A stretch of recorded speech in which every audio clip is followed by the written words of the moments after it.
রাত্রে তো মাহফিল করলে ঘুম তো দিনের বেলা স্বাভাবিক ঘুম আসতেই পারে। যাই হোক, আমার ঘুম ধরছে আবার ঘুম ছেড়ে, ট্রেন তো ট্রেন ঝিক ঝিক ঝিক ঝিক করে একটু শব্দ হয়। তো যাই হোক আমার ভাইয়েরা, আমার বন্ধুগণ, এখন ট্রেনের ভিতরে একজন একটা অন্ধ ব্যক্তি গান গাচ্ছে। হ্যাঁ, গান গাচ্ছে। গানটা আমার এত সুন্দর লেগেছে, জানি না আপনাদের সুন্দর লাগবে কিনা। গানটার বলার পিছনে একটা তথ্য আছে, এই জন্য আমি তৈরি করে আদাটা পেশাল পারি না। পেশালের পিছনে অবশ্যই কোন তথ্য আছে, আপনার তথ্যটা নিয়ে নেবেন। তো ঘুম পাচ্ছি আবার ঘুম পাচ্ছেন, এমন তো অবস্থায় গান গাই। আমি আকিতে মসহায় কেঁদেছি তোমার দুনিয়া, ঠিক না? একটি টাকা দাও না ও ভাই, একটি টাকা দাও না, ক্ষুধার জ্বালা আমি প্রতীক সইতে পারি না, দয়াল সইতে পারি না, একটি টাকা দাও না ও ভাই, একটি টাকা দাও না, 500 টাকা 1000 টাকা লক্ষ টাকা চাই না, দয়াল লক্ষ টাকা চাই না, ঘরে আমার জনম দুঃখী অনাহারে মা, বোনের করুণ মুখের ছবি সইতে পারি না, দয়াল সইতে পারি না, খোদা তুমি দাও বলে দাও, করি কি উপায়, তোমার দুনিয়ায়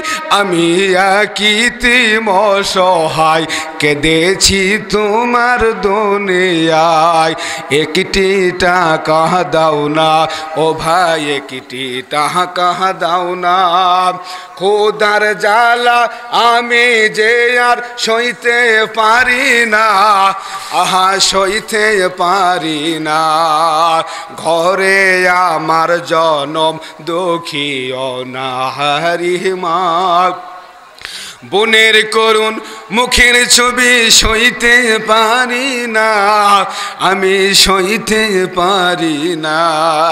আমার ভাইরা, আমার জয়পুরহাটবাসী, আমার মায়েরা, গানটা বলার মন মাকসুদ হলো আমি যখন বন্ধ হয়ে যাব আমার সন্তানগুলো কিন্তু ইতিম হয়ে যাবে।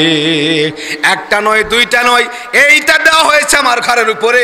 আমি কোনো মিথ্যা কথা বলছি না, আমি কোনো জুলুমবাজ নয়, আমি চিটার নয়, আমি সুদখোর নয়, আমি ধান্দাবাজ নয়, আমি উকুল মুক্তার জজ বায়েটার এমপি মন্ত্রী চেয়ারম্যান নয়, আমি সাধারণ আপনাদের মতো একজন মানুষ।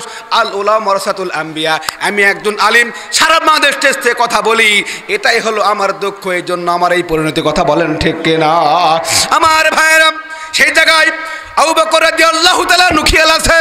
আবু বকর রাদিয়াল্লাহু তাআলা এমন অবস্থায় পড়ে আছে, হঠাৎ করে বেলা আযান দিয়ে দিচ্ছে, আসসালাতু খায়রুম মিনান নাওম। আল্লাহু আকবার।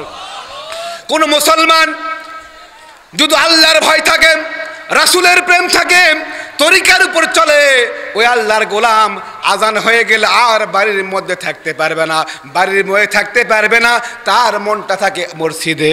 কথা বলেন ঠিক কিনা?